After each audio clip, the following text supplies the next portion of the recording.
Peace, peace, y'all. What's up? It's Simi's son. Welcome to episode 5 of the Write It Out podcast. I'm super excited. Today I have a guest. We have Korbin Brown of CareMore on Sundays of the CareMore community group. So I'm just giving him a second to tune in, to come on into the room. So thank you for your patience. I'm just gonna be chilling for a little minute, drinking water, playing music. Let's see, it's 4:01 now. So I'll give it about, like 3 minutes, maybe 2 minutes or so. Oh, look, boom. Here you go. Let's see.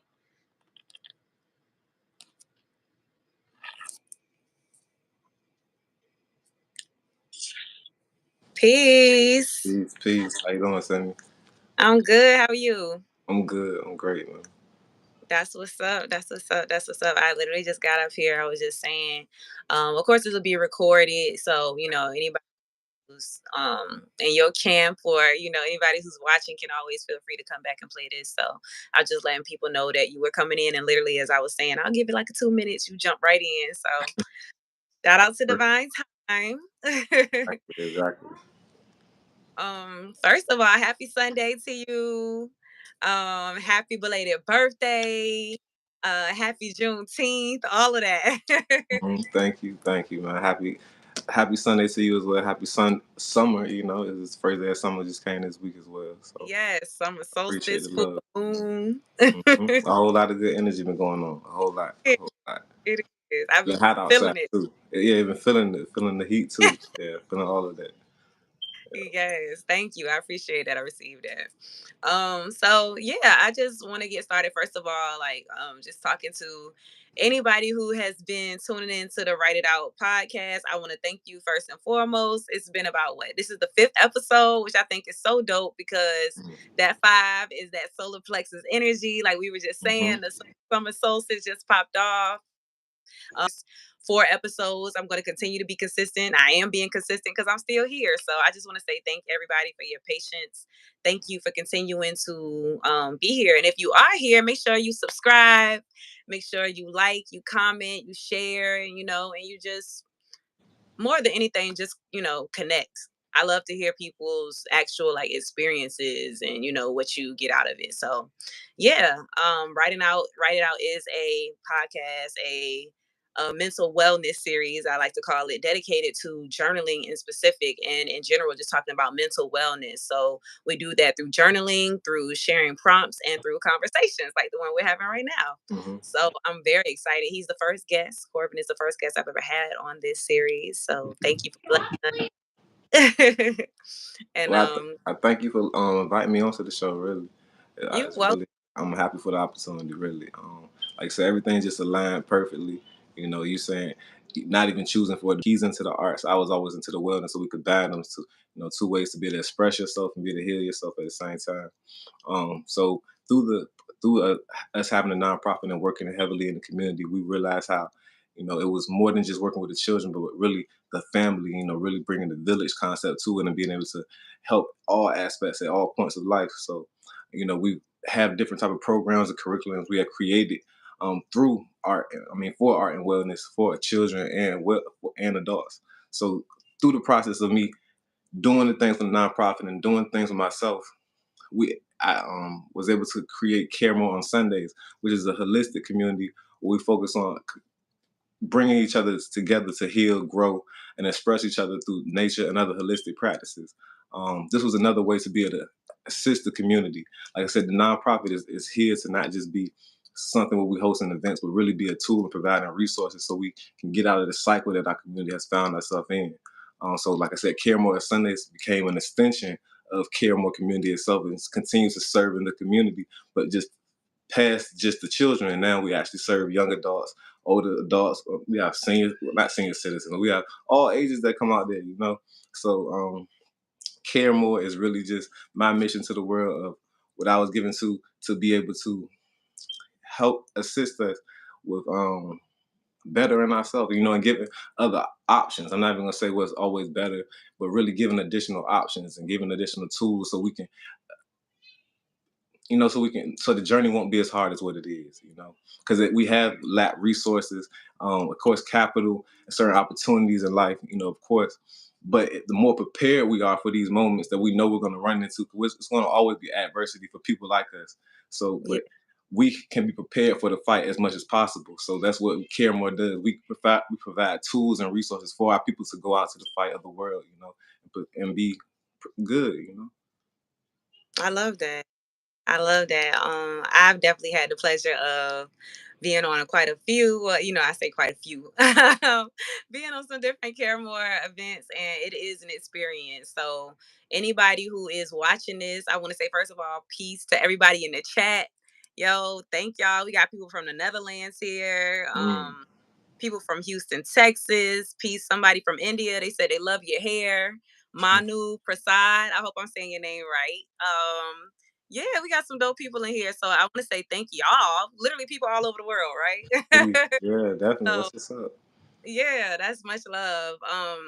I just want to say, like, if you are looking for a group, a collective, right now, I know we're based in the 7-5. However, it's internet, it's national. For one, he goes to different states. It's gonna be worldwide, it's Mm. universal. We out Facts. here, galaxies out here. Yeah. So And that was definitely a big part of the mission as well. Understanding that it's not a local problem though. A lot of times we just get focused in on what we can see around us, but it's really a human issue that's really going on though. It's not just in my right here community. It's a problem that's constantly repeated in different parts of the world all the time though, where different people come in, take over, and produce and put their systems in place to be able to control the masses.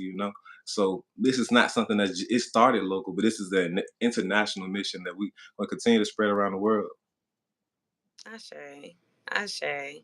That is definitely I feel like what the reason why I love having being on YouTube and having this channel is I feel like, is an opportunity to connect, to expand. So like you start, like you said, you start small, like right. Like I just started this mental wellness series, and sharing different art, sharing my music, as a hip hop artist, and sharing my music on my channel and doing all of those types of things. And then being so surprised when it's like, sometimes we get so focused on the people around us liking what we do, especially I think when we first get started. We focus on the people like supporting us, or maybe like our grandma and them may or may not be supporting us, or our cousins, our uncles. And it's like that Yeah. is beautiful. That's important. However, it's always so helpful to see people who like you never even envisioned coming into the space and being like, hey, I'm all the way over here and I rock with you. So Hmm. I just think it's really, really dope. Somebody wants to know, what's your mission statement? Um, the mission statement for CareMore on Sundays is we're a holistic community that provides safe environments for people to heal, grow, and express themselves in unity. That's really what we do. Like I said, we have events, we do retreats, we do challenges, we bring community together in environments that uplift us instead of going into certain places that just bring us down, bring our spirits down, though, and drain us. We go into places where we can actually release and recharge ourselves, and go into places where we were with like-minded people. Yeah. Yes, absolutely. Okay. So I also want to make sure I make this clear for anybody who's new about the Write It Out podcast. Like I said, we just focus on journaling, we focus on prompts and conversation, and focusing on mental wellness. My name is Simi Sun. I have a bachelor's degree in psychology, and even before that, without that, I'm still an advocate just for mental wellness. I have professional experience working in the mental wellness field with adults, with children, working in the school setting, working in the home setting, working everywhere. So this is a space where we really just get into mental wellness, regardless of whatever else is going on. We really focusing on journaling, on writing as a way of expressing, because it's something that has helped me as a writer, as a music writer, as a writer of stories, as a writer of just journaling and writing my expressions. It's something that is really, really, really helpful. And now I'm looking at it more from a scientific aspect, and that's been really fun to look at the actual research that supports journaling. So I just combine all of that and just have fun by, talking to people, sometimes offering different journaling prompts, and connecting with people. So I think what we have in common Corbin and I have in common is actually just really coming together, doing what we love, and having a community that surrounds that. I know when I was talking about it with a friend of mine, they were saying, it's feeding me like just as much as it's feeding anybody else. So I really want to make sure that in this space it's known that I'm not here to necessarily be um it's not a guru type of thing. It's really me sharing my light, sharing my experiences, sharing whatever wisdom I have, and also being here to receive any wisdom, any light that's really coming from a place of love, that's really coming from a place of authenticity, that's coming from a place of of divine collaboration, co-creation, and unity. That's what I'm here for. That's what I know Corbin is also here Mm-hmm. for, not speaking for him, it's just what I know, so that's what this space is. I want to go ahead and make sure that space is grounded even right now in this virtual chat as we have different people in here. So Mm-hmm. I'm going to go ahead and ground that energy right now, collectively speaking. And I thank you. I thank you to my ancestors. I thank you to my guys. I thank you to the Most High that it's all love and it's all respect here. And it's all coming here from a place of clarity, from a place of truth, and from a place of honestly being here to give and receive divine insight, wisdom, knowledge, peace. Mm-hmm. All right, cool. All right. So let me get into some of the questions I asked you. I gotta look at my notes. Okay, so that's what I'm over here. Okay, that's cool. So, I thought about you introducing yourself, and I definitely am seeing a wave right now that I really, really love, and it's just men with mental wellness. And yo, like I remember me and different women talking about this, like maybe like a couple of years ago. Before that, just in recent times, just being like, yo, it would be so dope to just see more of that. Or certain of us when we were dealing Mm-hmm. with certain guys, like talking to them, being like, "Why you don't do this? Or why you don't do that?" And being like, "That just ain't me," or whatever. And it's like you can't make nobody do what they want to do, and it might not have been the time for that, right? However, it's so dope to me now that I'm like, hey, like I talked to a homegirl the other day. I was like, it's happening. It's happening. They do It is it. happening. So, what do you think? Because I mean, for one, mental wellness is like growing with everybody, just Mm-hmm. all around the world, the universe. It's way bigger than color, country, continent. People are caring more. You know what I'm saying? Like, Yeah, and I wasn't literally. even trying to play on that, but Yeah, you but see what literally caring more, really. Yeah. yes, people are caring more. So how do you feel about that mental wellness wave and being one of the people that, is a leader in that wave, and just for general for people, and also particularly for men, and even more specifically for men of color, for brothers? Mm. Well, I definitely, honestly, I feel a piece of response. I feel a load of responsibility, but it's not a heavy load. Like it's too much. I feel like this is what I was part of what I was assigned to do while I'm here. Um, it's very much what really was hard getting into this lane, being a male, being of color, melanated, so already when I come into it, I'm looked at differently, whether it's by the women thinking like, why am I here? What's my real intentions? Or whether it's men thinking like, what, is he too soft? Like, what's going on with him? Like, so it's like Yeah. having to understand that, but knowing the bigger mission was like, okay, I'm here for myself. And Hmm. um, luckily, well, I'm gonna say gratefully, I was grew up in the church. So when I grew up in the church, I knew what it felt like to be my spirit. When I felt my spirit, I felt something in my spirit. So Hmm. when I put myself in certain environments, I got to a point with just life. And I'm sure, and I know every man does, every human does. You get to a point in life where you just get to, and it's just like this is enough. Like enough is enough. Like I'm not dealing with this no more. It's like either I'm gonna figure out the solution to get this over with, or I'm just giving up, and I decided this is what it is. I'm just deal with this forever. So I got to a point in my life of just dealing with mental health issues like anxiety, like depression, having children, this physical body issues like my stomach, headaches, like it was a whole lot that happened in my life at one point, and it got me to a point where I knew, like I said, I had to do something, and I had children as Yeah. well though. I have daughters, so knowing that I had them, I knew I had to do something to be able to be an example for them. So that was my push, that was my drive to be able to say, okay, yeah, I want to do it for me, and sometimes not enough for people, and I've seen that before where them caring about themselves sometimes isn't enough. And Yeah. and for me, like I said, gratefully, I have children, so they were my extra push. Me knowing, like, okay, this is for me, but I'm doing it. I started doing this for my children. So with that, Yeah. knowing I had to do it for my children, I started figuring out solutions. On putting myself in certain environments where it was other people doing it, so I wasn't just doing it alone. Because when I did do it alone, it could be discouraging because nobody around me was doing it. Like none of my friends, none of my family was talking or Yeah. speaking or practicing the things that I'm practicing. So it could be discouraging, people talking down on it, like you vegan, you're not eating meat or whatever it is. It's like, man, I'm really doing this because I'm just trying to understand myself better, get Exactly. and get my insides, my mind at peace, really.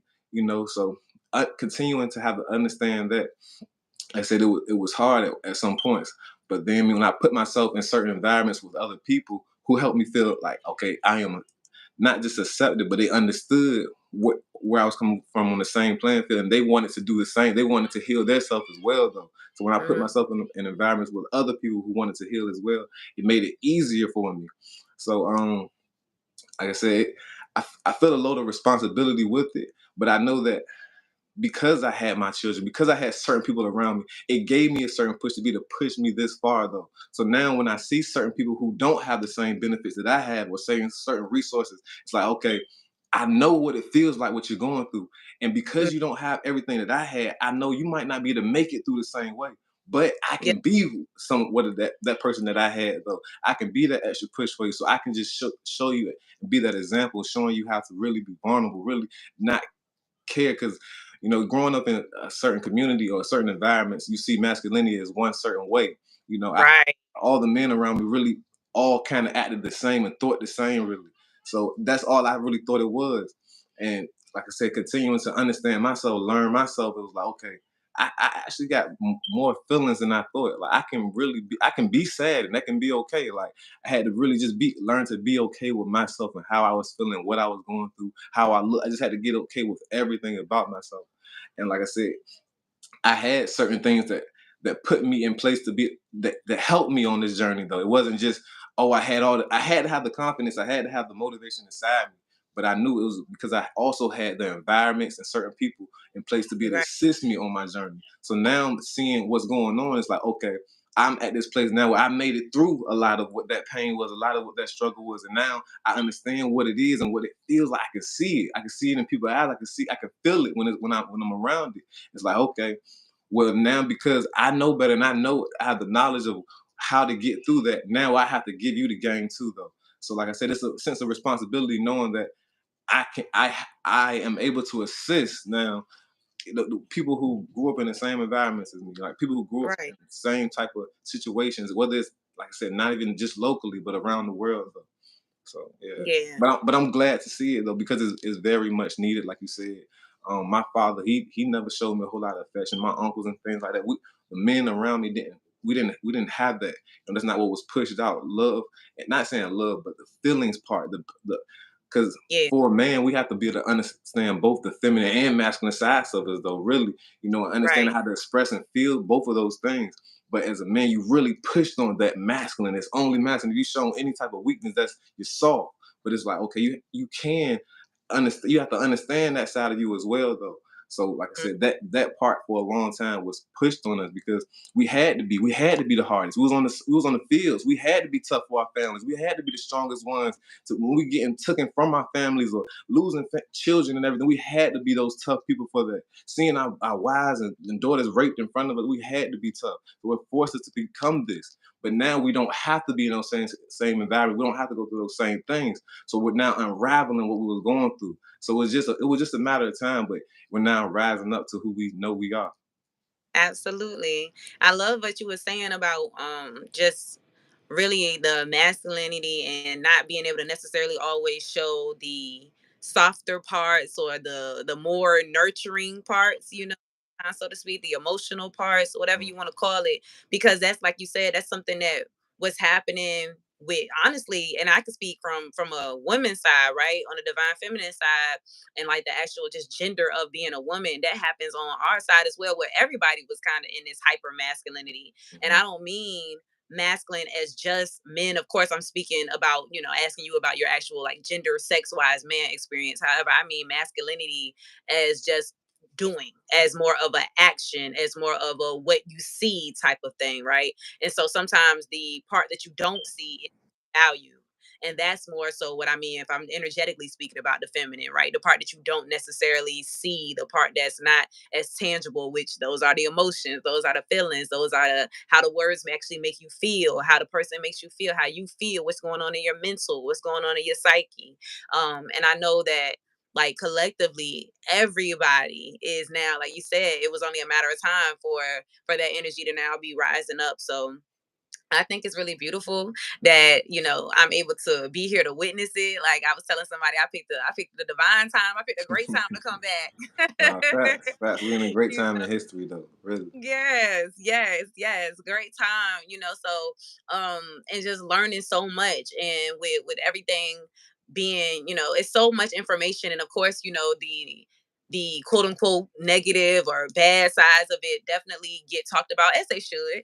Mhm. However, I think it's like the positive parts of that is being able to have the access to certain information. So now it's just up to us to be able to woo, and I say this to myself, to be able to like direct and channel that focus so that it's not information overload, and it actually we're able to actually enjoy the experience rather than like being like overwhelmed by it. So I just been taking my time and doing certain things. So like the unseen, speaking of that, just diving into like my ancestral lineage and things of that nature, whether it be through meditation, whether it be through actual just going on genealogy websites, like all of that plays a part, I think, especially for people of color, people of indigenous, descents, aboriginal people, um, who have really dealt with, colonization, and honestly everybody. Because I think the thing about the quote unquote oppressors, which ain't nobody oppressed me, you know what I'm saying? I let go that whole mindset. But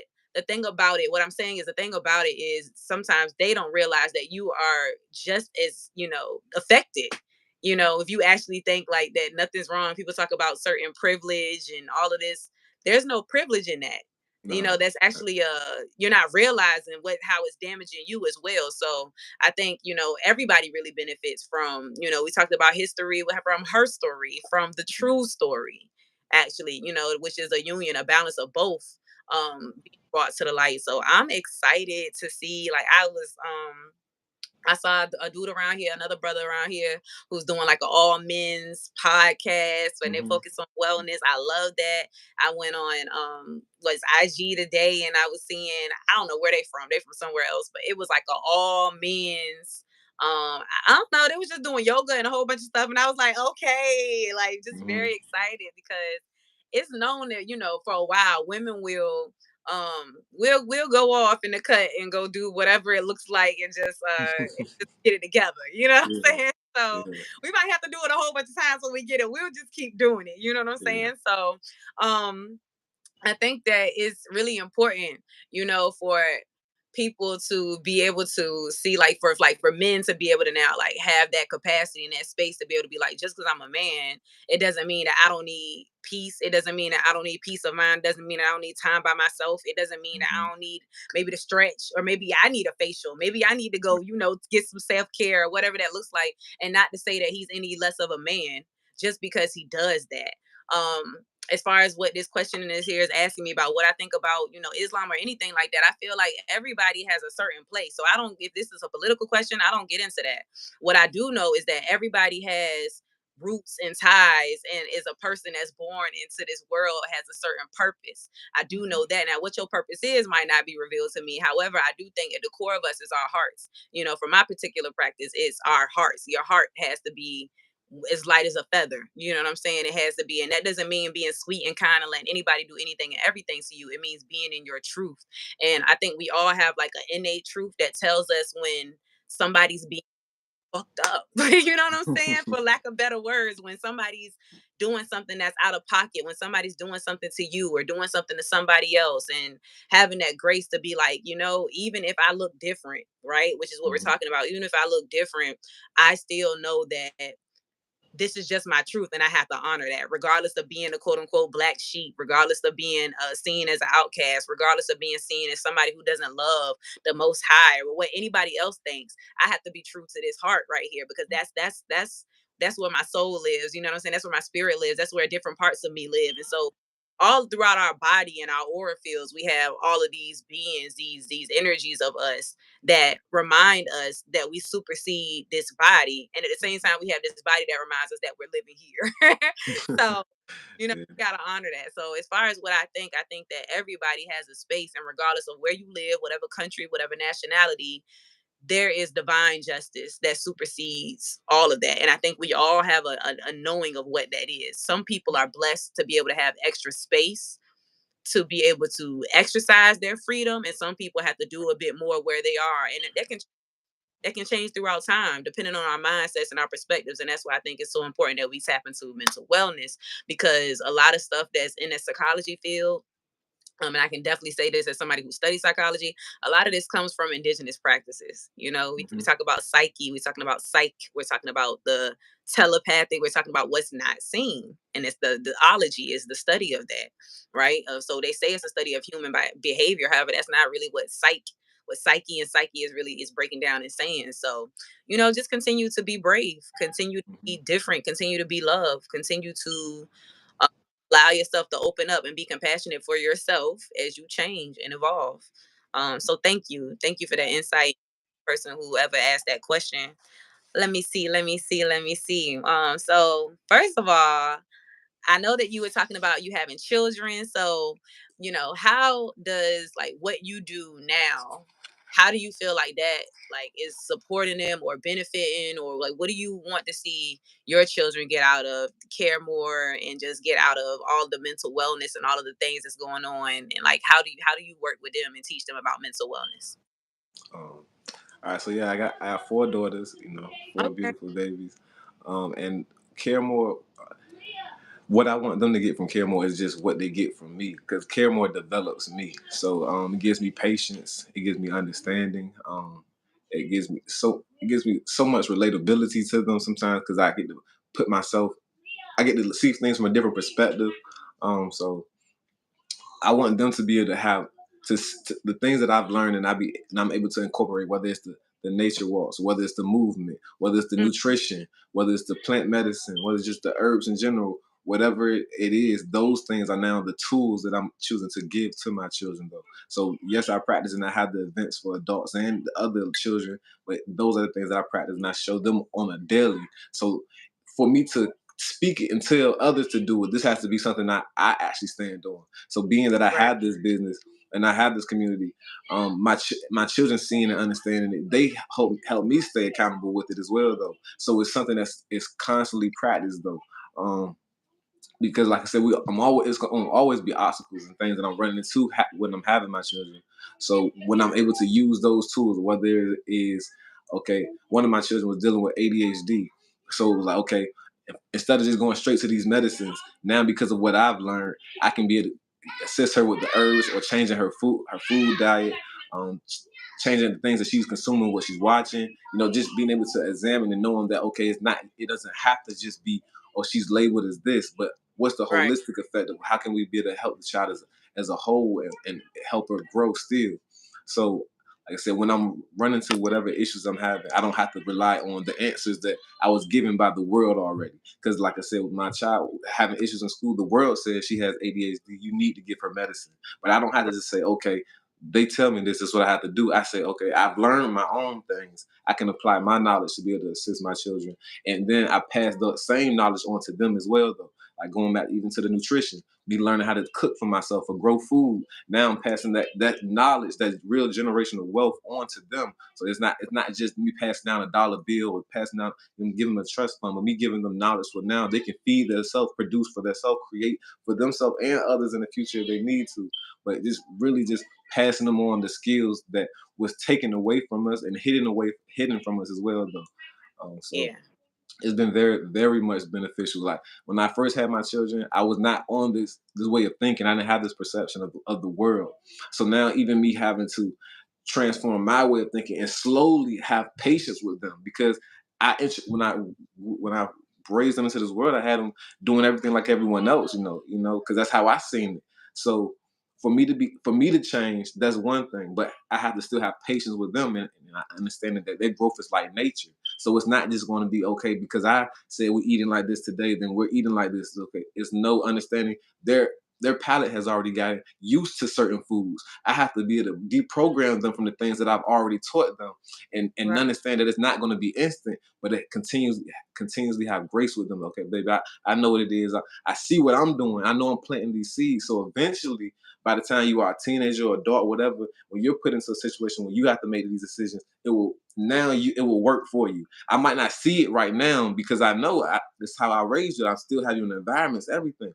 But if I continue to place these seeds here, though, it deprograms you and lets them have more of a free mind. Um, yeah, and that's going back to even how the person asked about the Islam thing is like the CareMore community is really, or CareMore Sunday is really there to help everyone to understand how to be able to think for themselves though, and not just be able to accept what we are given, and that's what we are constantly being done across the world. We are given material. We are constantly programmed from the day we are born, before birth. The program our mothers with the food we put in, what they're Mm. giving them, or the things they're watching and listening to. So then we're coming in with perception of everything that they gave us. So we don't even know what we see. We only know what they told us to see. So it's like, okay, well, when we go into these environments, we understand how to take those lenses off and see the world for what it really is, and how you really feel about something, and how you want to move. It's not that we're trying to lead anybody on a certain way, a certain path. Even my children, I don't want to lead them on a certain path and tell them this is how you have to do it. This is what you need to do. But I want to show them what has benefited and worked for me, and show them, give them additional tools and resources. And so when they do run into issues, they can choose what they want, but they know if if what the world is providing them, they don't have to continuously use that tool and say, okay, well, it just doesn't work. They have alternates to be able to choose from, and knowing like they can think for themselves, create their own solutions, even if it's not something that I provided for them. But even having that imagination of knowing if I see this for myself, then it can work for me. So Absolutely. I love that. Thank you for answering that. It was a great response. thank you. Like it's very much it's very powerful, especially what you're saying.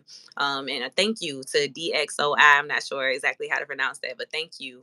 As far as what you're saying, as far as not, it's not to lead anybody in any particular insight or lead anybody to any particular way of being. It's just about you learning to use your own or read to tap into your higher self, to tap into who you are. And then whatever tools you use, you know what I'm saying? That's up to you.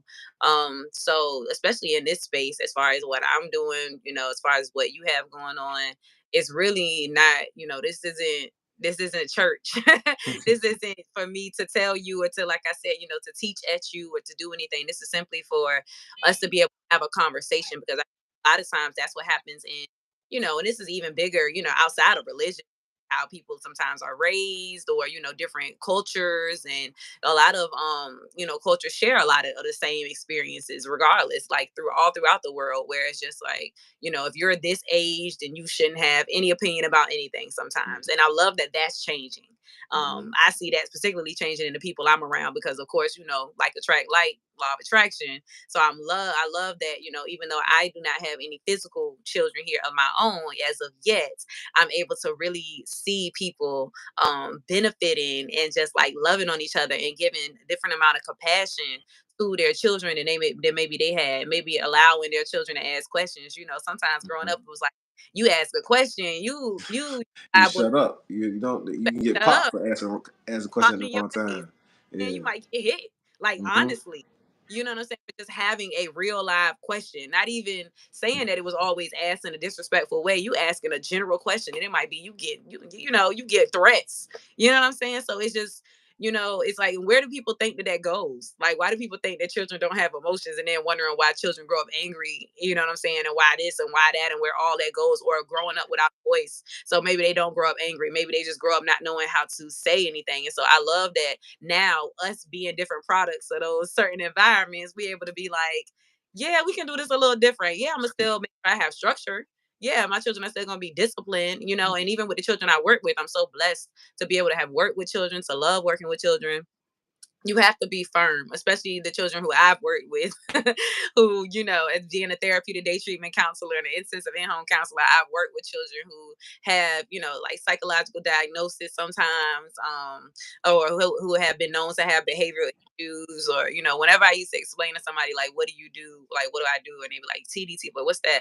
I'm like, okay, you remember how you was in school when there be that one kid that just like wild out, throw a chair across the room or something? They be like, yo, go get a lady. I'm like, I'm the lady. I'm the one that's like, okay, come on, come with me. Yeah. Let's get it They need together. you. They need you so much though. Yeah. And I'm able to connect with them because it's like, yes, I definitely speak to them with love. I speak with them compassion. You know what I'm saying? We can talk about some things. At the same time, I'm like, hey, look, we're not doing that. So Mhm. it's that balance of firmness that I'm also grateful that our generation did teach us, because I think that's necessary. You know what Yeah. I'm saying? To have a certain amount of respect. So I love that you're doing that, especially having 4 daughters. My daddy got all daughters. He'd be like, yeah, I wanted all y'all to be boys. So what Yeah, up? I'm on my boy soon. That's coming. Yes, I say. I hope that you get that. You know what I'm saying? Because I get it. I get it. I definitely want to have my boy and my girl. So I understand. Wanting to have the same sex on your side. Sometimes it can be a lot having Yeah. all girls. Yeah, We yeah. can He gonna lead the do he gonna lead the legacy. He gonna carry the that. name on with him. Yeah. Yes, yes. Okay, so all right. We talked about the youth. I want to talk about journaling. So let's tap into that specifically right now, because I know that was one of the things I was like, I wanted you to be on the show. And I was like, do you even journal? Like, I don't even know. And you said that you did. So journaling is so big. I know specifically for me, I've been literally journaling ever since like literally like elementary school, since I was like, I don't know, as long as I could really write. Especially when Harriet the Spy, that movie came out, it used to be on Nickelodeon. You know. Yeah. Yeah, when that movie came out, it was I used to really journal a lot and really talk about just different types of things. You know what I'm saying? And just like she was spying on all her friends. I just started like, what I got from it was she was spying on her friends and just spying on different things in the neighborhood, and she was Yeah. just talking about what she saw. You know what I'm saying? Okay. And I was just like, Oh, I know a yeah, little. What channel was that on? I know a little bit about. Nickelodeon. It was a movie, Oh, it was a but it was movie. from the girl that was a Nickelodeon. Like it was a Nickelodeon movie, but the girl, I can't her name. I ain't see her do nothing else after Mm. that. Like I know the name of it, but I can't put a face to the show. Rosie The O'Donnell. movie. She was Rosie like her O'Donnell. nanny. Mm. I probably skipped that one. I might have We skipped. gonna have to we gonna talk after this. I'm Well, gonna put yeah. you I'm gonna check it out. because that used to be like I had it on tape. Mm. So you know what I'm saying. It was one of them '90s ones for real. It was on Yeah, it's VHS. a Okay. 90s. It's one of them. It's definitely a 90s movie. And it came with like it's so dope. It came with like, I don't know, like a journal, or it came with some markers. So it had the Mm. invisible marker, and then you color over it with another thing, and then you can see what you wrote. So I was on some spy stuff. Okay. Like you couldn't tell me I was yeah, You're so a today. secret agent. Yeah, secret agent, straight up. And I had the what is it, the girl talk. Mm. So from Home Alone, he had like, if you ever remember any of the Home Alones, I think they clearly had came out with another one while I was young too. I don't know how old Macaulay Culkin was, but he was. I think the first one came out, maybe, I don't know. However, they had to, because this was something I got for Christmas one time or something like that, and it was a Macaulay Culkin. It was called a Talk Boy, and it was like this handheld recorder thing or whatever. So then they came out with a Talk Girl, like purple, and you just held the thing so you could like have this handheld recorder and do stuff. So I was like recording little stuff around the house. Like I Over was here taking notes on the scene. like I'm Hey. definitely taking notes. It's wild. I have a friend, a notebook I shared with my friend in elementary school. She would write in it, then I would write in it. And Mhm. this is how you know touchscreen was like nowhere, still some like Star Trek stuff, because we like drew a computer in the notebook and like pretended to like type Like it was on a it. keyboard. Go ahead. Yeah, it was like, it was so, I love the creativity. And now we got touch screens. We pretended that it was like a touch screen and that it had a code and you could like do stuff. Y'all was So manifesting. you know what I'm saying? High key, Yeah. high key. So for me, journaling would just started off as a way to just talk about stuff that I saw, and then of course as I got like older, especially like it's the different part, even in the movie and beyond that, where she, people find her journal and then they find out things, and it's like, oh snap, you know what I'm saying? And it just really deals with like the people seeing the now I can see it from an adult side, the dark and the light, Hmm. because she talking about her friends, and sometimes some of that stuff was like you know what I'm saying? She was just talking about her perspective. Yeah, So for me, it became a place where I could talk about different things too. Like, I get angry with my mama or something. Oh, it's in the journal. It's a rap. So I started very young. And I would write songs and things of that nature. So that's how it's been for me. Recently it's changed. And I'll talk about a little bit more about that in a second. But I want to talk about like how did you start journaling? What age were you or whatever, and just what your practice looked mm. I would say my first type of journaling was when I was young. I always wanted to be an artist, like a rapper. So I used to write raps. Um, and with the raps, I used to write stories with it. And I would say that was like my small form of journaling. With my thoughts, putting on paper. Because it like. wasn't like it wasn't like we didn't have social media, so I wasn't trying to copy after what I was seeing Yes. with them. I was really just rapping about the stuff that I was going through at my 10 or 9 year old life. So I would say that was my first part of really journaling. And then I went into the military, and when I went into Mm, the military, I started journaling just a little bit when I was like in boot camp, just to because I was by myself, just be to write. yeah. But I didn't think too much about it, and I stopped after that time. I mean, Mm, then a few years ago, well, actually, I'm gonna say a few years ago, when I started doing business, probably about 7 to 8 years ago. I mhm, started doing. I started writing a lot of my plans out in notebooks, and then my mm, plans went to becoming my actual thoughts some days though. So it would just be okay. Now I'm writing. It went from just a list of goals and visions to okay, this is what I'm doing today. This is what happened.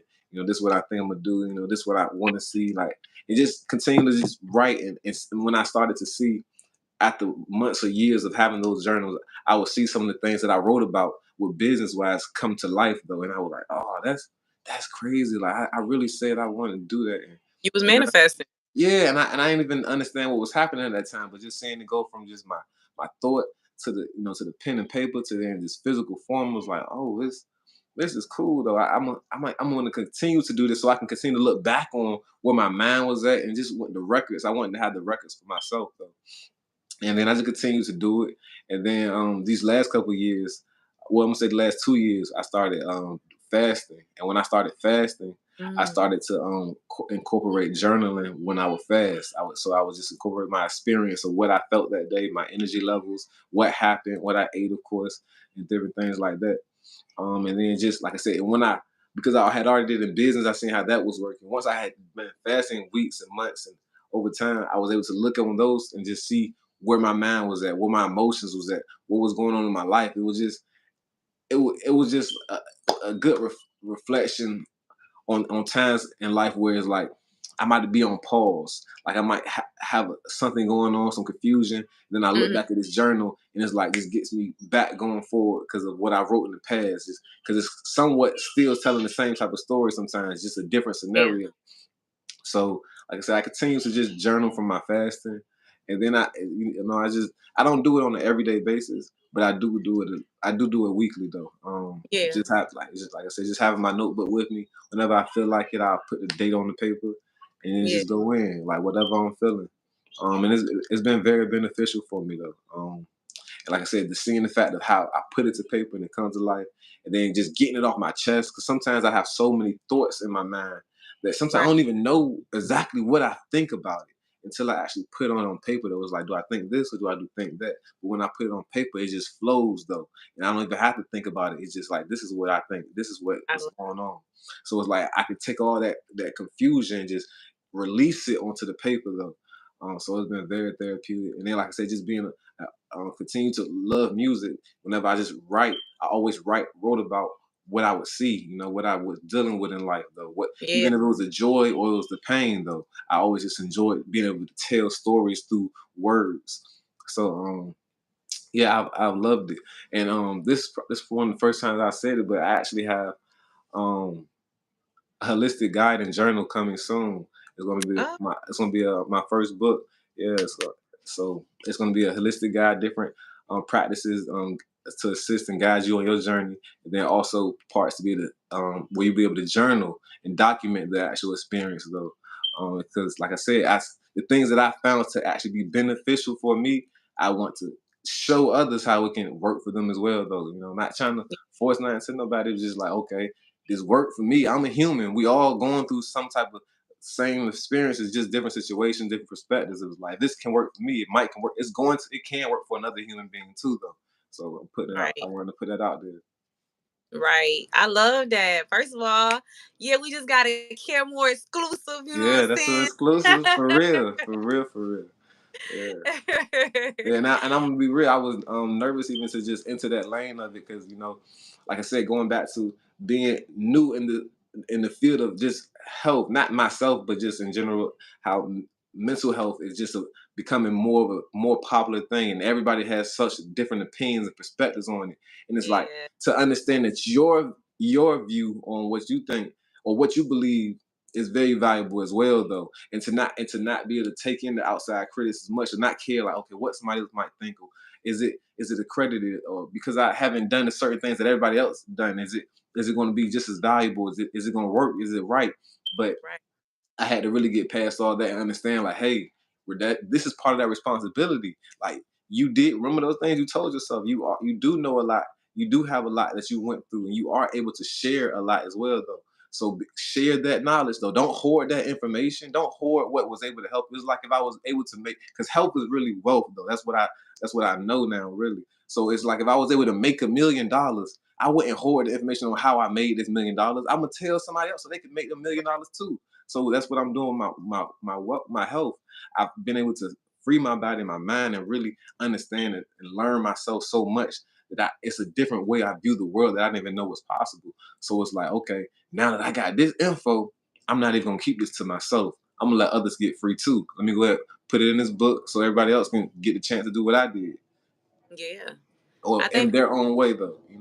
I think that's you like you were saying, that's basically imposter syndrome. That's one of the terms for that. And so that is something that I've had to definitely work through and just grow through, and something that I still check in on with myself on is like, okay, well, everybody already did it, or somebody I know did it. I don't want them to think I'm biting them or this, that, and the third. And it's like, nah, it ain't even that. Hmm. If I had the idea, if I see it in my mind, then it means it's already done. Hmm. You know what I'm saying? I'm just gonna go ahead and pull it from the ethers and Hmm. go ahead and let it come into form, and just basically get out of my own way, get out of spirit's way, get out of my team's way, because it's not Hmm. just me, it's my whole collective spirit Exactly, team, exactly. We be right? standing right in the way of the progression. It's like you are what's stopping it. We telling you what to do, but you thinking about That- why you shouldn't do it. We telling you to do it though. Just listen. right.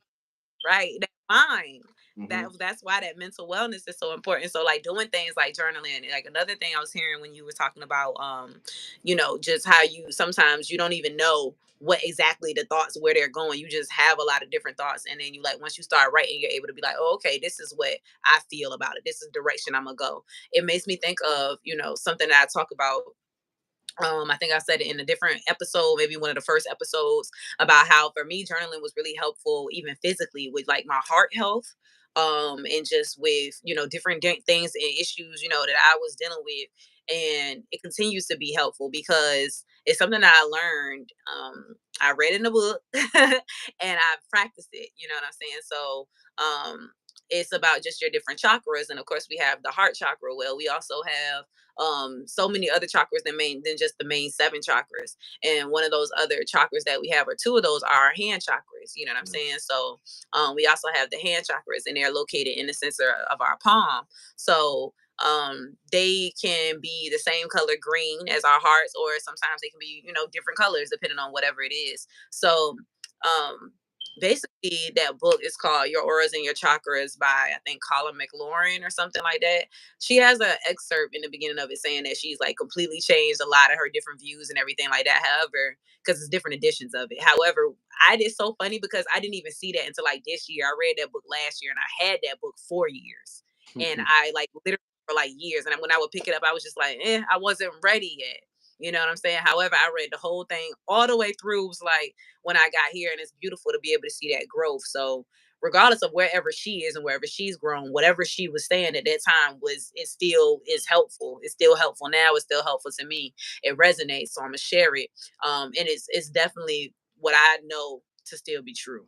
So with having that heart chakra, it's like it basically connects and comes up through our shoulder, down our arms, and then into our palms. So a lot of people sometimes, this is how we connect, especially like, different creatives who work with their hands in that way, where your hands may be some of your major tools. You're able to really, feel a lot, like the Reiki healers, anybody who's just working with their hands. Maybe even if you read, cards or do whatever, it doesn't even got to be all of that. It's even if maybe you're a custodian, or you're somebody who's providing those types of services like that, where you're dealing with other people's things and you're providing services, or you cook, or you're a chef, or you're doing people nails, you know what I'm saying? Like all of those types of things, you're dealing with so much energy with your hands. And our hearts are connected to that. So sometimes, especially people who aren't necessarily tapped into looking at it from that perspective, may not realize why they feel so drained, or why they feel so many different ways, especially for people who are like cleaning up other people's stuff, because you're literally picking up and carrying other people's energy, and that's directly our hearts and our hands are directly connected. So to me, now she didn't necessarily say this, but this is what I found to be true to connection, that Shanti Simi Sunday. And this is that when we write, if we're writing with our hands, then to me that's the reason why that manifesting, that co-creating, whatever you want to call it, why that's so powerful is because it's literally connected to our hearts. So it's literally being a tool to express our hearts, and that's why it's so powerful. Because just like I was saying earlier, our hearts is the center of all of our truth. That's that that balancing, the truth. Of course, they talk about the throat chakra and things of that nature, of course, being associated with truth. All different aspects of us are associated with truth. However, what I'm talking about is like a different type of soul truth, the truth that if when we don't talk about it or we don't live it, it affects our heart, it affects us. So it's a lot of times why you have so much going on with like the voice being suppressed and people not sharing that voice, that automatically is going to block that other chakra. They are everything connected, and they're right above each other.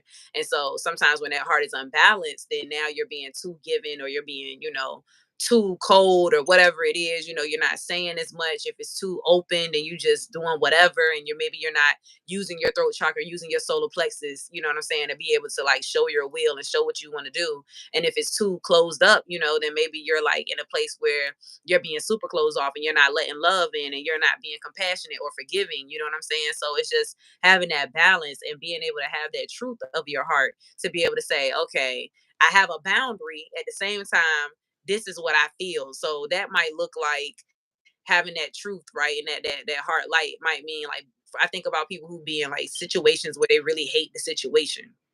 So this can look like people being in real long ass marriages that they don't like. This can be like people being in positions and careers that they don't like. This can be like somebody being at a party and doing something with their friends that they don't want to do.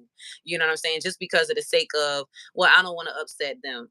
Or I'm staying here for the kids. Or I'm doing this because, I've been here at this position for so long. I don't want to leave the company. Whatever it looks like, doing something that really is out of character with what you actually want to do, then that starts to weigh on your heart. And so, especially as I think about the voice and like truth and how that's associated with it, and how the heart is associated with truth, and women with truth, and just people with truth, it looks like that's why I think of like heart attacks and cardiac arrests and things of that nature happen with the heart. In addition, of course, the food and habits, you know what I'm saying? Because everything is holistic.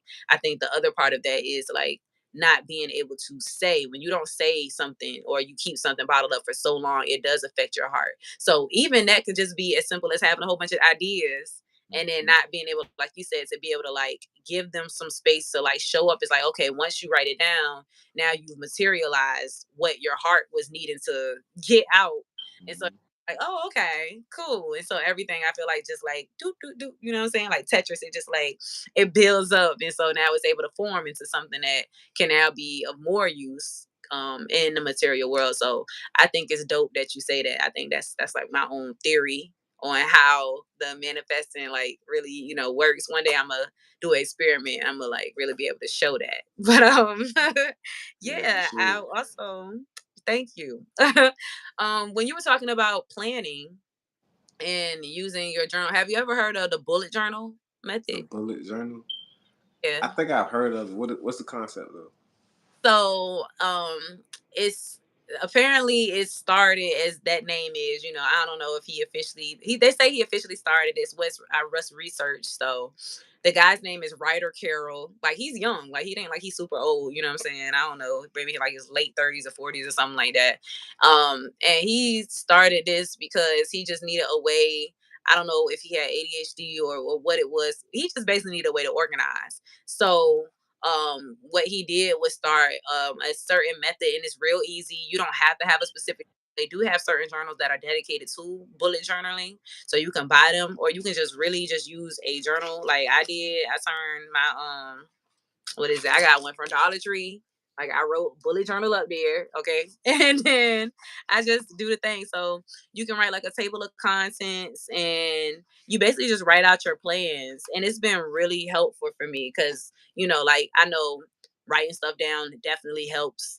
Like I was speaking to you when we was having a phone conversation. One time I was telling you how I just did a voice memo. I ain't write none of that down, and it still was just like I think eventually I wrote it down through like journals and stuff. However, the actual concept was in that long voice memo I had, and I was like, "Yo, that thing just came through." So, the writing part of it to be able to see like more practical stuff. That's because this isn't like a super manifesting thing. This is literally to help me organize what I need to do. And he's not doing it from the aspect of manifesting. He's doing it from a very practical standpoint of him needing to be able to accomplish stuff. So bullet journaling is just like maybe you have an index and you just have like different symbols, and it's mainly like a journal. So you can do different daily logs and things like that. You can do a few logs. So like you write stuff out by like the month, and you just like separate it, according to whatever that looks like. So like this is May, June, whatever. And then I do different things. There's different things you can do. So like and then you have like a daily log. So I write out my dates. Like it's very me just doing it. You know what I'm Mhm. saying? Um and it's so helpful. So when you said like you would write it to like help you just get stuff done, I was wondering if you had heard of that. It's very helpful. I can definitely like send you a link, or you know how to look up stuff and Yeah, I'm gonna check it out though. The bullet journal. um because it's a whole world. Like yo, especially as Yeah. I've done different research for different projects that I'm working on and stuff like that. This journaling community is so lit. It's so cool. I'm so Mhm. glad to be a part of it in this way. So excited to grow in this space because I've seen people with whole YouTube journals channels dedicated just to bullet journaling. Like Really, they got subscribers on subscribers, and they I'm about to just really talk look about into this. bullet journal. Huh? I'm about to really look into this though. Yeah, it's a thing. It's because people get into it, especially once you start talking about. I think just journaling in itself is a whole thing. Of course, it's whole channels dedicated just to journaling. It's channels dedicated just to bullet journaling. Um, and it's just talking about different ways. So some people they color, they make whole themes about everything that they got going on, and they do other stuff with it. So they go outside of what he talked about. However, his name is Ryder Carroll with a Y, Mhm. um, Ryder, and his is whatever. Like I said, feel free. Let's see. Can you talk about the benefits and the growth that you have witnessed in people who have been a part of CareMore? Like I know you were talking about, the different things. I think you sort of touched on it a little bit more. If you could just like bring it in a bit more, even more about how you've seen people maybe grow, or even if it's not the same person, just since you started, like seeing different types of people come together. Just talking about the growth that you've witnessed in CareMore on Sunday, CareMore community, and just your different events. Um, one of the biggest benefit I would say that I've seen from people who show up to the events or anything for CareMore would just be the community. A lot of people in general though. So Yeah, it's been a lot of beneficial growth and healing for myself and others. When we have our meditation groups, there's a lot of crying sometimes that might happen. A lot of releasing. And just yeah, like when we come together, so it's been so beneficial, and it's one of those things where you don't really know how good it is for you until you even just put yourself in the environment though. It's like a plant being in a closet for so long, doesn't even know how beneficial it would be to just sit outside until they go outside and they sit outside. And it's like, whoa, like, I'm getting all this sun, the wind's blowing, the bees are pollinating me, everything is just beautiful. I'm growing. That's how it is when you come to a CareMore event. It's like, whoa, I really feel like I'm growing. I didn't even realize I've been boxed in this whole time though. But now I'm able to just be free and express myself, grow, heal, and be myself. So yeah, those are probably those are the benefits I've seen. That's what's up. I definitely can be, I could testify and definitely add to that. As just having experienced those benefits myself. I know during the one where we went to, I think it was Richmond, like Hmm. that was so powerful. The one in Maryland was powerful. All of them are always gonna be powerful, I'm sure be up before I even stepped on the scene. However, just like seeing the different vibes. Like the one in Maryland was still cold a little bit. Hmm. We was still It trying. was. It was. Having that mountain view is just it was worth it. You know what I'm Hmm. saying? It was absolutely worth it, and it was beautiful to be able to just meet different people, to be able to come together, to be able to have a yoga session before we went up there because our bodies really needed that. You know Nah, what I'm saying? facts. Especially after that long ride too. You know, Yeah, and then yes, going up that hill, the stretch before we went up that hill, yeah, it was perfect. yes. It was We perfect, and needed and that. it's a way to actually like put us on the same type of frequency before we get out on the mountain. Sometimes you Yeah, might get on the trail, and because we don't know each other, everybody, it can be a little bit like awkward, a little bit. But once we start, that's like breaking the ice, really. It's a yeah. icebreaker. It is. It's great. And we actually got like it wasn't like no 15-minute, you know what I'm Hmm. saying? We actually took our time and actually my body was just like, okay, I know for a fact that that yoga session made a difference in the trail. And then when we did the one where we were in Richmond, that was just so beautiful. Like, that was just so pretty to me. It was Yeah, sunshiny, it was It- warm. that was one of those just magical moments that you can't even describe to somebody. They just had to be there, like really. And Right. that's what I've noticed. Though, it's like those these aren't even just normal experiences that's just been happening. Like these are really just m- moments that the universe has prepared. Like all you got to do is be you and bring this together, and it's gonna flow. Like Yes. Definitely the universe has prepared it because even with me just being like, okay, if anybody needed a ride, like I needed a ride, I needed a way to get there. And every single time I've been able to have somebody be like, okay, whoop, got you. You know what I'm saying? mm-hmm, So it's just like because that's how I know it's meant for me to be there. mm-hmm, You know what I'm saying? So um just being able to it's also an exercise and then speaking up and asking for what you need. You know what mm-hmm, I'm saying? And being able to know all you gotta do is ask and it'll happen, and just really being able for me personally, for me being able to see that, okay, because sometimes, I think it comes from, definitely some of how I was raised, and maybe other people feel the same way where you feel like you asking for stuff, you being worse than when you being mm-hmm, needy or you don't want to be looked at a certain kind of way, so it's just like I'm gonna just ask, and if it don't happen, it just don't happen. And every time yeah, it do happen, so it's just like, well, that's lit. Let's keep that Ashe going.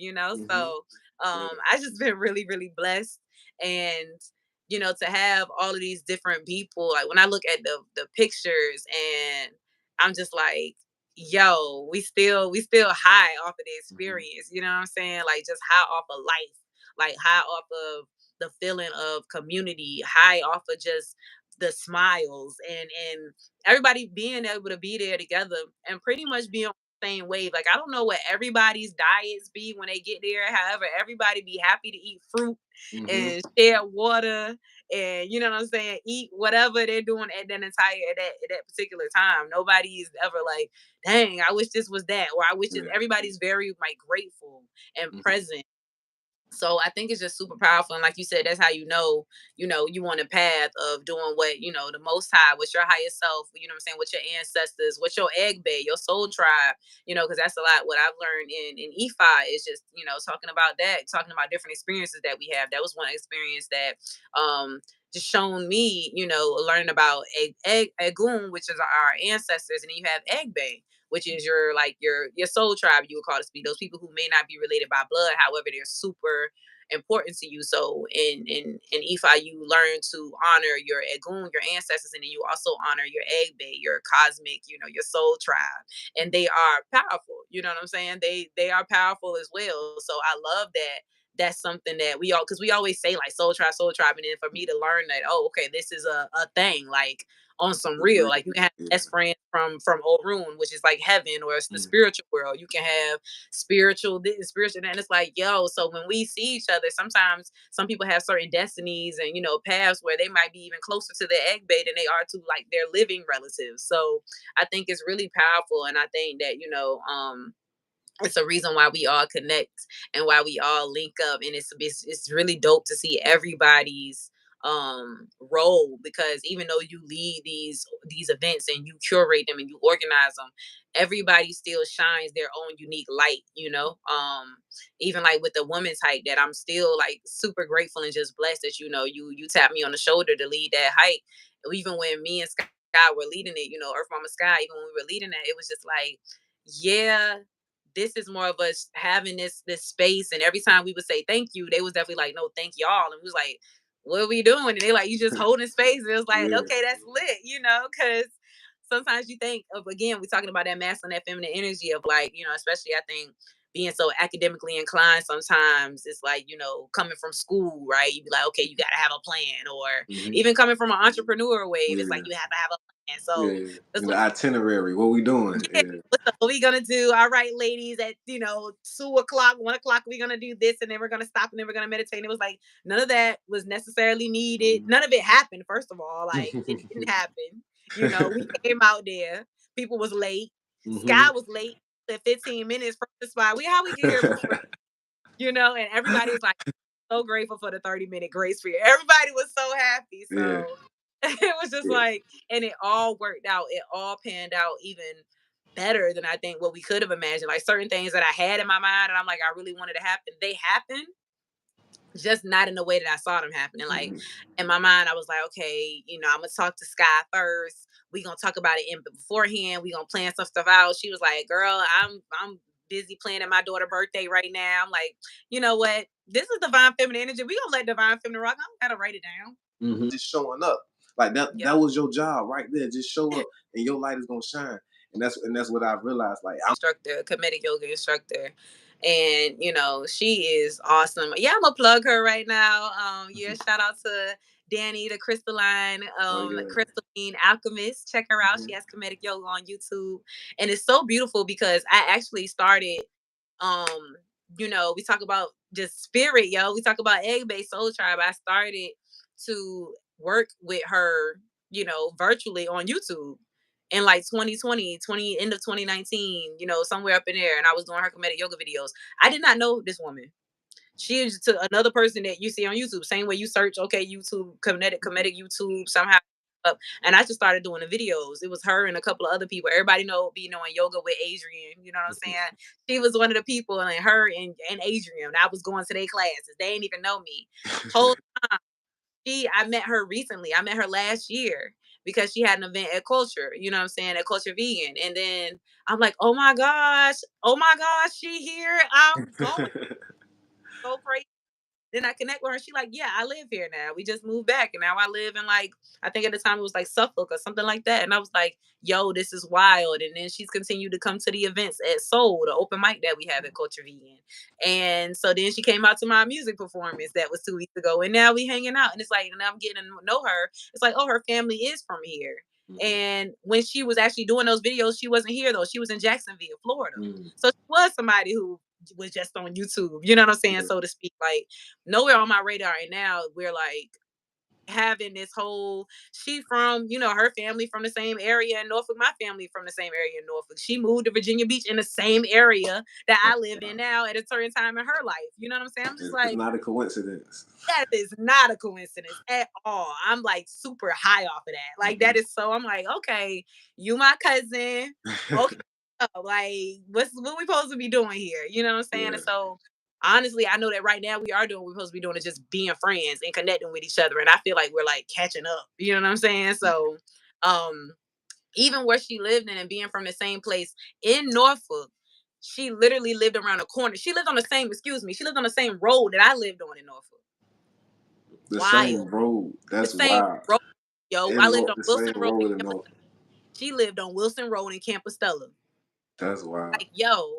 Y'all Then been I connected like this already the whole time. the whole Whole time, time. right around the corner the whole time. Yes. And Yes. you were drawn to want to go watch her videos.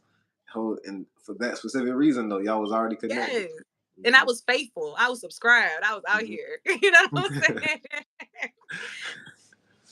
It's just like these type of energies. I'm just like you said, it's nothing to do. And so that's the part of me that's still like learning and like okay. Because there's sometimes there is a thing to do. And like you said, I still Yeah. talking about bullet journaling. Like clearly I still write things down. So that part is important too. I'm honoring all parts. However, I think that just when you've been focused on one side and you're bringing things into balance, sometimes you just got to focus on another part a little bit more. To some parts needs a little extra TLC. You know what I'm Yeah. saying? Until But everything can come back I would together. say the being is more like the resting though. That's why it's so important too though. 'Cause we are so caught up in the doing part. We know that like work, work, work. We fit. That's Yeah. how they told us. That's how you get things done. You got to work, work, work. But I was reading. I was actually reading the Bible this last week, and it was speaking on how it was a Bible app, and it was speaking on how we get caught up on being human doers instead of just human beings a lot of times though, really though. And how we prepare ourselves for rest by working first a lot of times. Like, work and then I'll get as much rest as I can get after I work as much as I can, instead of let me rest fully and then work as much as I can from the rest that I got. But Hmm. we see it, like I said, just the work is the only way to get done. You need to see the production. You need to work the day and see it on the paper. You need to do some action. You have to have movement. But it's like the resting is part of the work as well, though, and that's the part of just being. Where it's like how it says, just getting to the event. It's like we done all the work, the planning, the organizing, whatever. It's like once you get to the event or whatever you were organizing, producing, once it's here, now you can rest. It's like how I'm not religious at all, but how they speak on how on the seventh day, that's what they say, Things is that cool. God rested. That was like He made everything. He put the sun, the earth, the animals, people, whatever. But on that seventh day, now it's like time for me to rest. Nothing. Though it's like you put in all that work. Now you can just be. But we get so caught up because it took so much work sometimes to be able to get to that point. So when you get there, your mind is like, oh, I got to keep doing. Like I don't want it to go nowhere. But it's like it can't. Like you've done all the work. It can't even go nowhere. You can't even mess this up. Like you really Yeah. done it all. Now you just gotta be like rest. Like, and that's very important with us. And that's going back to the mental health. That's one of the biggest parts too, for not just men, women, of course, as well, though, but just feeling like we're only valuable from the work we put in, though, and Yeah. understanding like it's not just the grind, but we bring value just being ourselves, though, like Yeah. us getting up, whatever we taking care of, whatever, taking care of our responsibilities of life, though. That's what we get value from, though, not from what we're able to produce always. But we just, we're easily caught up in that, and especially with social media, only thing you see is what people are showing that they kind of you think they produce or what they have for themselves. So it's like, Yeah. well, I need the material to be able to show too. I got to be able to see Yeah. something. If I can't Even see it, with mental wellness, it's a especially because it's becoming so popular. So even with mhm. the commercialization of mental wellness, yep. Exactly. Yeah, you're right. Even with the commercialization of it, it's like, okay, well, I'm doing everything they said, but I don't see no difference. But it's like, oh, you don't have to always see it. Like, just feel like you be like relax a little bit. But yeah, like I said, that rest is so important though. Like, I preach that a lot though, because there's so many people trying to tell you to chase the bag, get up 3 o'clock in the morning, do it all, do 10 things every day, don't Yeah. rest until you do it all. Like it's like, yo, if you don't rest, you're gonna burn yourself out. Like, and you just gonna keep running in circles. You can't even think clearly if you don't get that certain amount of rest that you need. So it's like let's rest first. Like even if you look at the animals, I like to compare myself to nature a lot of times. You look at the animals, they're not just hunting all day long. They have a routine. They might not even hunt till the sun about to go down. Like some animals don't hunt till it goes down completely. So it's like they know it's a certain time for them to get active. We have to Right. understand our seasons of wanting to get active and when it's the time to just chill, just be and rest.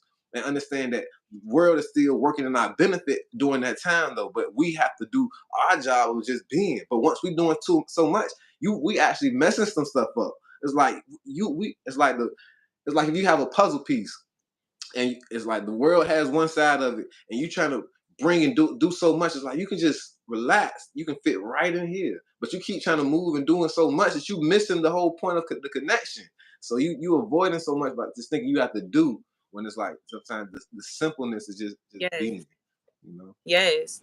That's exactly like that's why I had brought up my friend Danny. She was talking about like we was talking about being and she like that vessel and how it's like okay, so she's like it's like this glass of water, right? And it's like, do you know how much work this container is doing right now to hold this water together? It's like, what else do you want me to do? Like, Mm-hmm. bruh, I'm holding the water.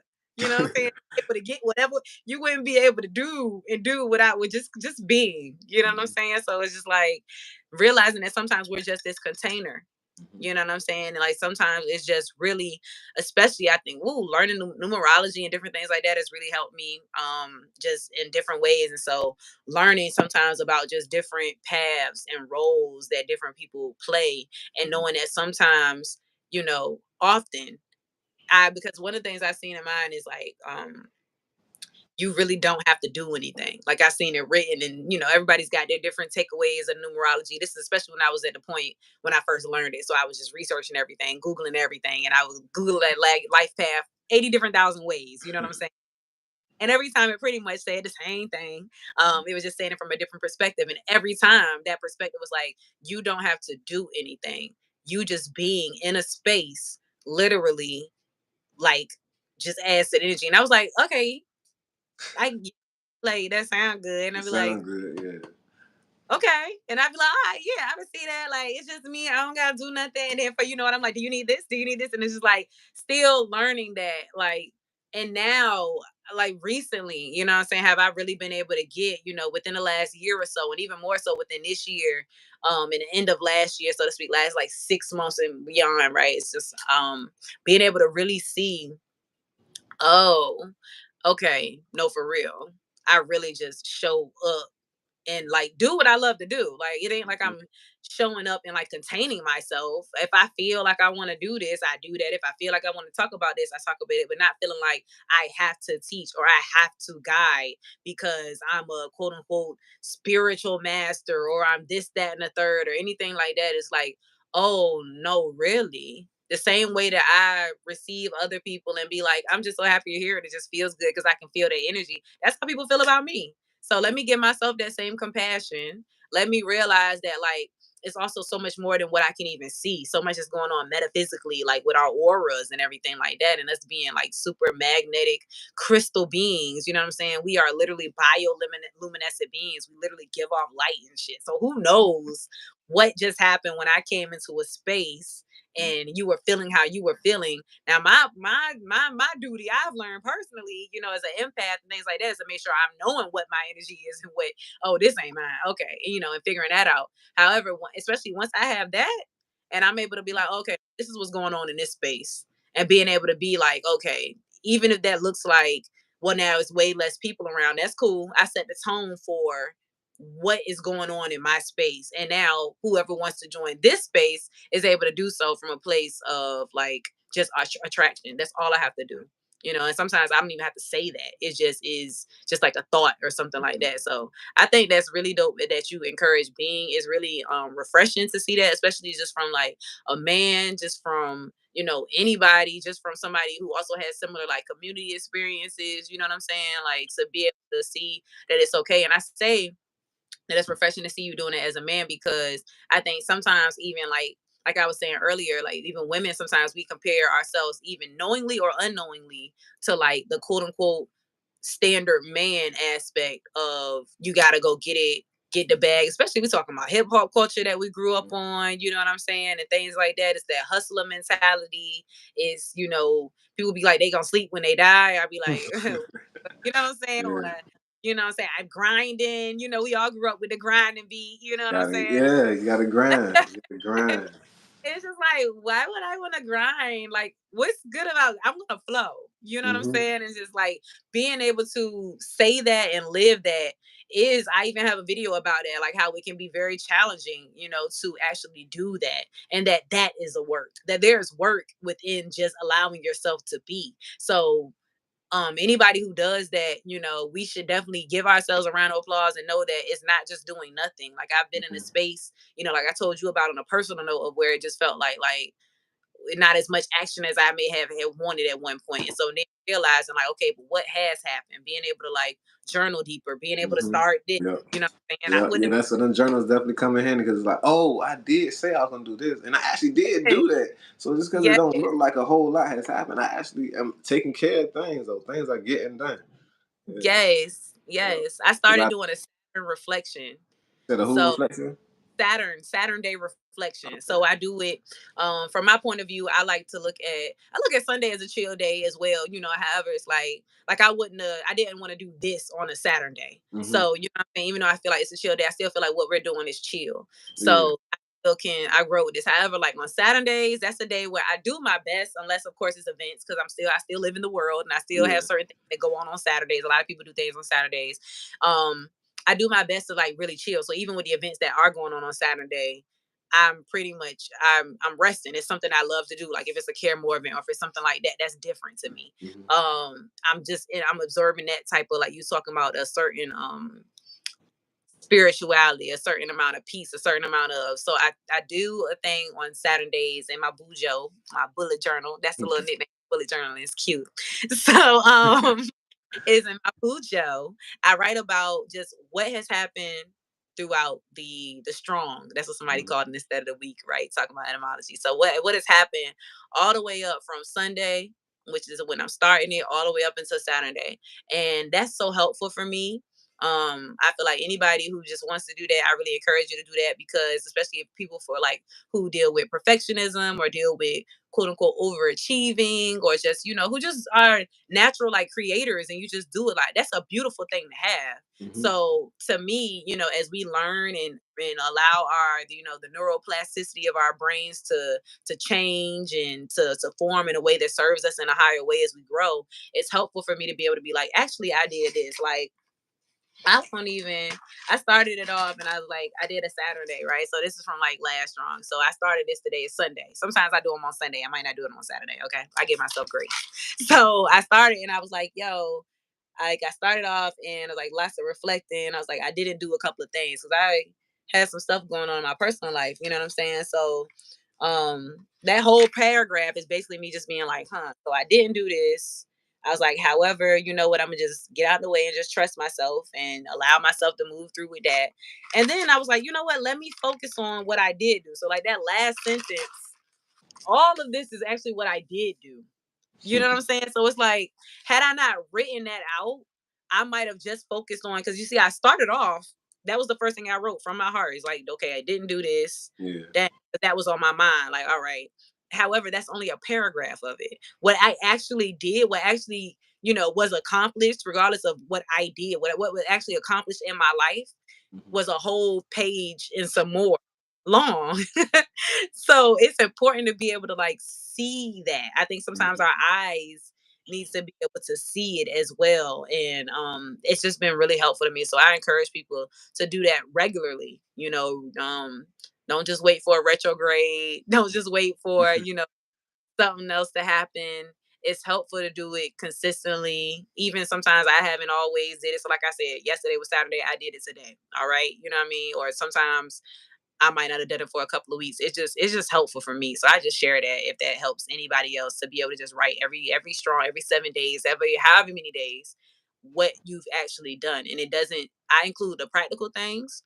Um like okay, I booked somebody for soul, I did that, I made this flyer for that, I did whatever. I also include spiritual things and things that just happened, like okay, I connected with the girl from my soul tribe and found out all of that stuff. I found that out about her the other day because I decided, okay, I'm gonna take her up on this offer, we gonna go to the beach, and we went to the beach, and you know what I'm saying. And so it's just like that's important.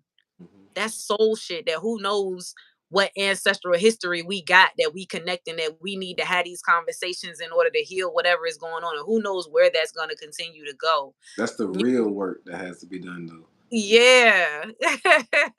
Yeah, so I add, you know, along with okay, I money. Like I said, I wanted to save. I made another savings account. So I stopped dipping in the savings account. I went to a whole other bank. You know what I'm saying? And just I put all of that stuff in there. You know what I mean? Whatever it looks like, I put it all in there and just allow myself to reflect. So some of it is quote unquote what I did, and some of it is just really awesome stuff that's happened. Like, oh, you know, I found $1 in the street today. Hey, you know what I'm saying?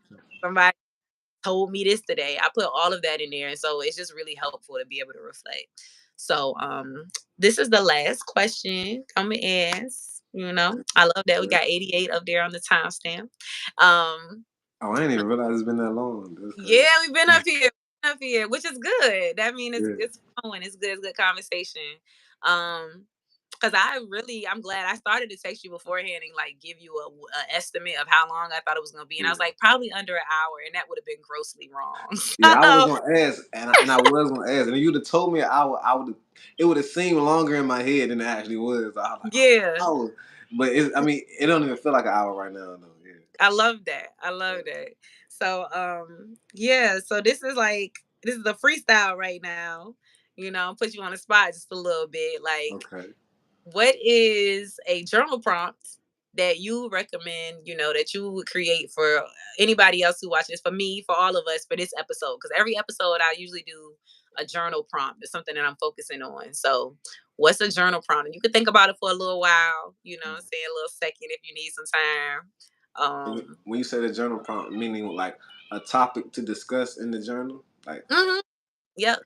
Yep. Something for just anybody to write on or to, to chew on. So mm. just journal prompt. What comes to mind first when I think of a good topic to think of is how do you strengthen your spiritual connection?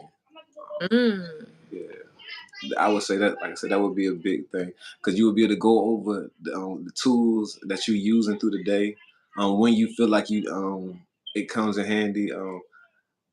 Just Yeah, just thinking about it. Just like if somebody is working out, and they're trying to strengthen their body. They might Yeah. they're gonna document it a lot of times. Whether they're documenting how much they're eating, how many Mm. reps they're taking, what they're putting in to be to see. Okay, I did that, and now I got these muscles right here. Okay, so Yeah. with the spiritual, you don't see that the same though. So sometimes it's oftentimes overlooked. So I would say, Yeah. if you would take time to actually think about it each day, like you saying, going back to it on that seventh day, and like, okay, let me see what's actually happening. What did I do this week to be able to make it so I am stronger to be able to deal with those next things. So yeah, I would say, um, how do you strengthen your spiritual connection and get in detail with it? What are some active tools you use on a daily to be able to assist you? What actually uplifts your spirit and what actually brings your spirit down. Um, just Yes. questions that make you question yourself and get to know yourself a lot more. Like I said, because yeah, we are living in this physical world, but we are spiritual beings first. So we have to understand that we have to strengthen our spirit to be able to continue to fight in this physical world. No matter what we do, constantly, what we eat or what we work, how much we work out, whatever. If our spirit isn't right, it can kill us at any moment. Because Yes. any moment can be the time. I've seen people be on a straight edge, making college, everything. Without one moment can change your whole life though, and it depends on how your spirit is though. Is it strong enough to be able to deal with what's really going on? Because sometimes even what you see isn't even just the main problem. It's way deeper than what you see. That's why some people have certain triggers, and Right. So the universe understands you on a larger scale than what you see yourself as a lot of times. So you think I'm yeah. just this one person, I'm just this human going through this, and this happened to me. It's like, oh yeah, it's happening to you because it knows that your family for generations have always dealt with this as an issue. So we're gonna give this one to you as well, though, because we know that it can be a big issue for you as well, and keep your family in Yeah. that same cycle.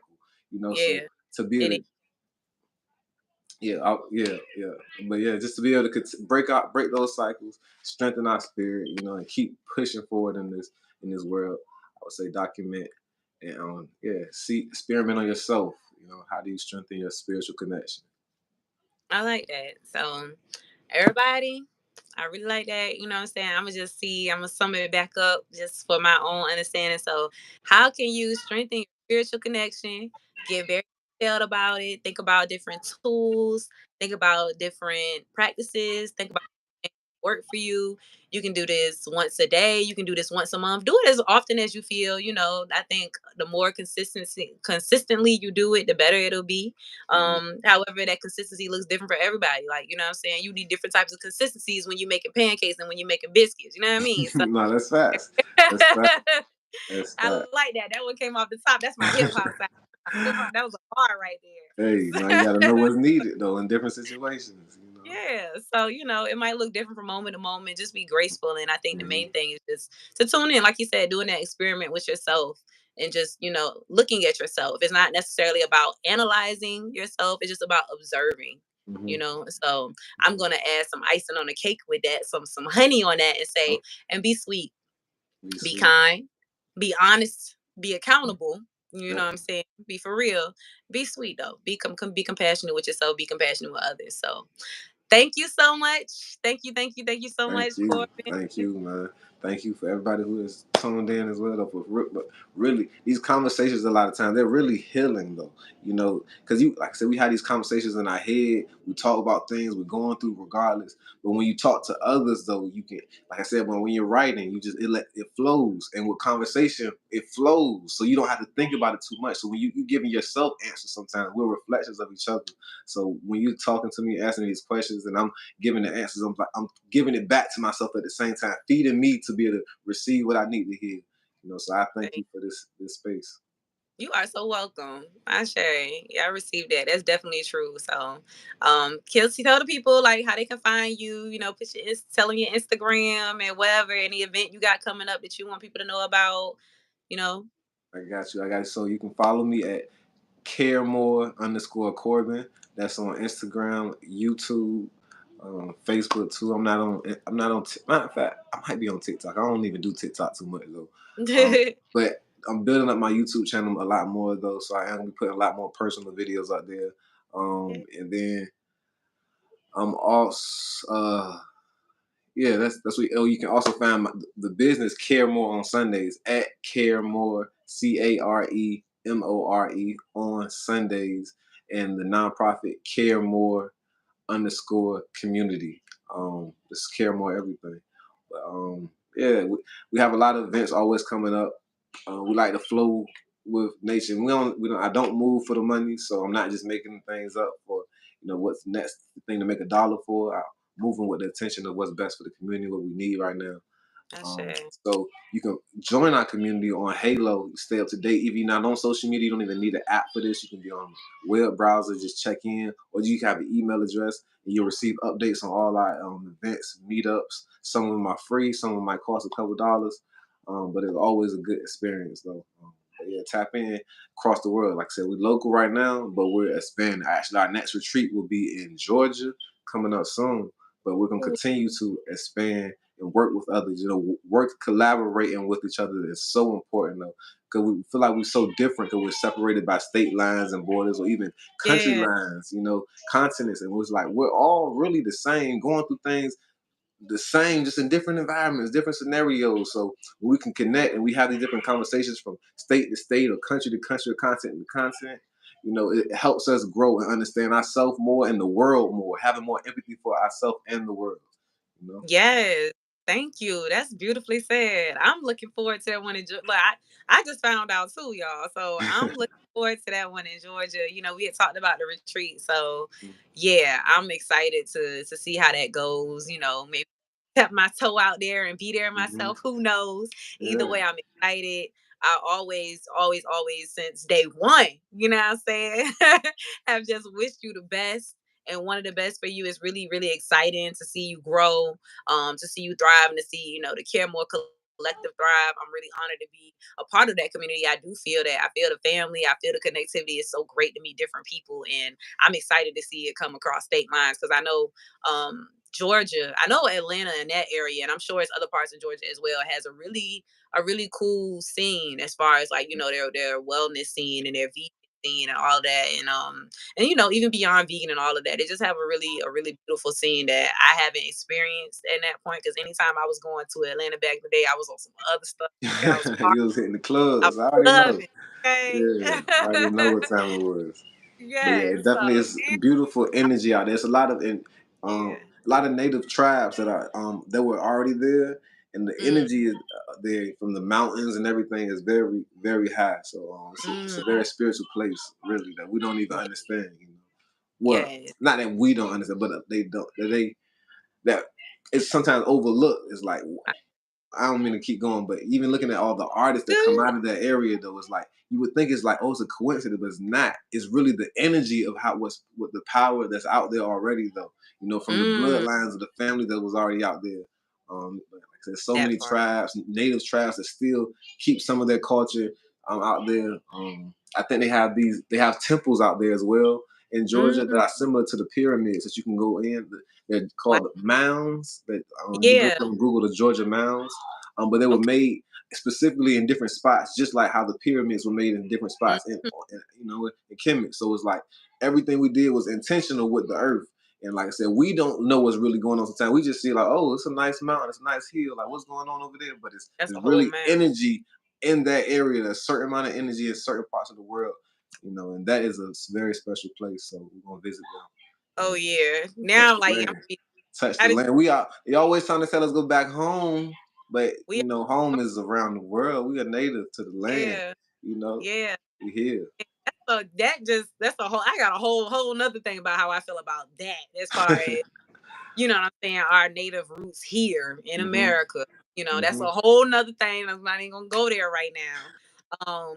I will say, shout out to my Native American indigenous ancestors who look like me, who have Mhm. hair like me, you know what I'm saying, who were already here before slavery, in addition to Mhm. those of who did come from Africa and came from a different continent, those who were already here before all of the slavery and all of that happened as well. It's so much bigger and there's so much stuff to learn. So I will say that, what I'm Mhm. saying, with my full chest, with my full heart. Mhm. You know what I'm saying? That is my truth. And I feel great about saying it out loud. There's something ancestral I feel about being able to say that. Cause I literally was just looking yesterday, um, looking at different things about ancestry and just, I'd be doing my deep dives and, Mhm. looking at different things, of course, on YouTube Yeah. and just looking at the different documentaries and being able to look at different documents. And there were so many of us who look like us, you know what I'm Yeah. saying, who actually are Native American, who are quote unquote Native American Indians, or whatever you want to call it, Mhm. indigenous here before all of that happened. Not just, oh, they were slaves and then they came Mhm. over and then they intermarried. No, no, no, no, no. Already was here, All right. valid, just as much as anything else. And also there was, those other things that happened as well. And there was a lot of intermingling. So I'm not discounting that. Those are, some of those people are my ancestors too. However, what I know now about my knowledge through different spiritual practices and things of that nature, a lot of my people, my ancestors are from here Mhm. originally. You know what I'm saying? So um it's just really beautiful that you say that and that you speak about that. And so I'm really grateful. There was a lot of them that could not, because of different acts and things like that. You know what I'm saying? They had the so-called Racial Integrity Act of like 1924, where Mhm. you could then be put to jail for up to 1 year if you checked that you were a Native American and you weren't. Really? You know, that was called That's the Racial Integrity Act. That's the name that they called it. That was actually ah, an act of Congress, and it was actually here in Virginia. of You know what course. I'm saying? And so anybody that would say that it was Indian, you could only check two boxes. You had to be Indian, Native American or Indian or not. So you had to say you were black or you were white. However, the same treaty also said you would be pure blood if you were like anything other. And this is shout out to the research guy. He posted this. However, the information he shows is from Congress, so anybody can go look this up. You know what I'm saying? And this is just talking about how you was saying you'd be 100% pure blood Native American, and anything other than that, you would not be considered Native American unless you were pure blood or unless you were also white. Like all in the same sentence, they said that. So it's like, it's like anybody else would be considered, if they would have black or anything like that, they would be considered mulatto or anything else. So then some people are being classified as mulatto, which was also looked at as mixed white and black. And so a lot of our people actually were afraid and would actually, because who wants to go to prison? Who wants to deal with all the stuff that would happen? Who wants, you know what I'm saying? Deal with all that stuff. So me saying this as I'm saying it now, I'm gonna go ahead and let myself speak on that and let my ancestors speak through me. And I'm just really excited. So yeah, that was a moment to shout out to my Aegon. I needed to do that. Mhm. You And got to. Got to. Yeah, I'm gonna go ahead. We're gonna wrap it up on that note. Y'all got the journal prompt. I'll make sure I put some shorts to highlight everything. This has been a wealth of a conversation. It's always great talking to you, like every time. You know what I'm Facts. saying? So I look So, forward to speaking with you soon. I appreciate your time and your energy. This was wonderful, man. I'm happy to be the guest on episode 5. Hey, we live. All right. Thank y'all. Much love. Peace. Peace.